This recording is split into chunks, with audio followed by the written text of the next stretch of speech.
The cries of a desperate father echo through the dusty streets.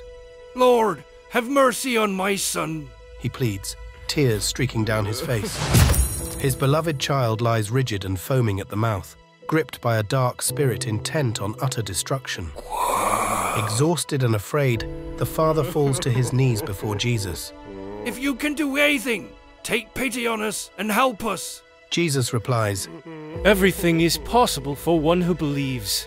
I do believe, the father exclaims. Yet in the same breath, he cries out in raw honesty, help my unbelief. How can this be? How can someone believe and doubt at the same time? It seems a glaring contradiction. Yet perhaps you've felt it too. The wrestling match between faith and fear, hope and skepticism.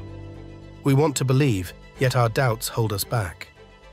In this passage lies a tension every soul has grappled with. Through this suffering father, the gospel captures the human struggle between belief and unbelief. Let's explore this honesty and see what it may reveal to us about faith in the midst of imperfection. To fully understand what's going on in this passage, we need to back up and look at the full context. Mark 9 verse 14 to 29 recounts Jesus and his disciples coming down from a mountainside to find a large crowd arguing with some teachers of religious law. The crowd parts to reveal a desperate father pleading with Jesus to heal his son, who is possessed by an evil spirit that causes him to foam at the mouth and become rigid. Jesus responds, everything is possible for one who believes. Perhaps skeptical of the father's belief, Jesus commands the evil spirit to leave the boy. The passage climaxes when the father cries out, I do believe, help me overcome my unbelief. At first, this seems nonsensical and self-contradictory. How can one simultaneously believe and doubt? To call something unbelief assumes a lack of belief, does it not? Yet we often express paradoxical truths without even realizing it. I may say, I'm full, but I could still eat dessert. Both are true in different senses. I'm satisfied with the main course, but still have room for sweet. Similarly, belief can have degrees and layers to it. The father declares his belief in Jesus, evidenced by the very act of bringing his son for healing. Despite suspicion from the crowd, he places hope in Christ. Still, his belief falters under distress from his son's worsening state. Like the father, our faith surfaces in starts and stops. We step forward, then questions and doubts pull us back. Imperfect belief is still belief, and Christ does not scorn our halting steps, but compassionately fills what lacks. Through his grace, seeds of faith grow. The Father's cry resonates with every struggling heart. I believe, help my unbelief. Here is belief and doubt intertwined, honesty about the human condition Jesus accepts and works with rather than condemns. This passage expresses that belief and doubt exist on a spectrum. The Father declares enough belief in Jesus to bring his afflicted son seeking healing. This represents a degree of belief and trust. However, seeing his son's worsening state, the Father grapples with lingering uncertainty that breeds anxious doubt. His belief and doubt intermingle like a glass with water halfway to the brim. In one sense, the glass contains liquid and could quench thirst. Yet the glass also remains unfilled and needing more to complete its capacity. Both conditions simultaneously true. We can relate this to common tension between trust and uncertainty.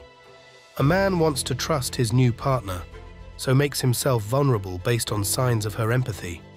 Yet past betrayals haunt him. He struggles to fully cast off doubt about her consistency. The woman exhibits belief through risk-taking, yet lingering doubts pull at her. Consider also someone worked hard for a promotion. Her manager says an announcement is imminent. She believes this positive news is likely and gets excited.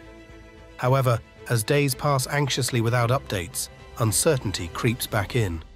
She believes and hopes in the outcome, wrestling with uncertainty around the timing.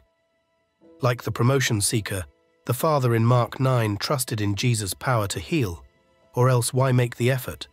Yet seeing his son's worsening agony tested his confidence. His raw cry embodied the human tension between belief and doubt. rendered with honesty rather than judgment. Understanding this dance between certainty and uncertainty can help us extend the same grace to ourselves and one another. The anguished cry of the Father echoes through the millennia. In these words of profound honesty, we each hear our own struggles resound. Lord, I believe, help my unbelief. Here lies illuminated the universal human wrestling match between certainty and doubt in spiritual matters. We strain and reach toward belief. Uncertainty holds us back. Often we're paralyzed, believing our halting faith deficient and disqualified for Christ's blessing. We think surely He expects unwavering belief before deeming us worthy of intervention or relationship. But this passage offers liberating good news. Our imperfect faith is still real faith, a work in progress Jesus accepts precisely as it is. He never demands perfection before helping, only our willingness to come as we are. Belief and doubt do not exist as binary opposites that cannot coexist. Rather, both flow and ebb through every soul. We are both emptied and filled, certainty grasping doubt's ankle for balance like an expert surfer navigating the waves. Even as belief surges, we sense the undertow of lingering uncertainty, the ocean's constant companion. Yet why must doubt signify disaster?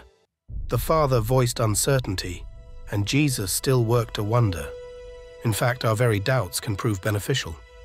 What questions once explored unveil new understanding?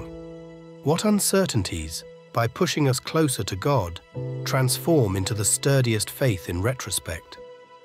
However complete our belief feels today, remember it emerged gradually. At times, it only clung by fingernails to the rock face. Even luminaries like Mother Teresa described profound crises of faith far into their journeys. Our belief evolves day by day, transformed through continually opening ourselves to God in the midst of life's unfolding mysteries. Wherever you find yourself today along this spectrum, take heart. Lift your head and know you stand here not alone, but alongside every sojourner encompassed in the human struggle to believe wholeheartedly. When faith falters and crumbles like sand through your clenched hands, relax your grip. Breathe.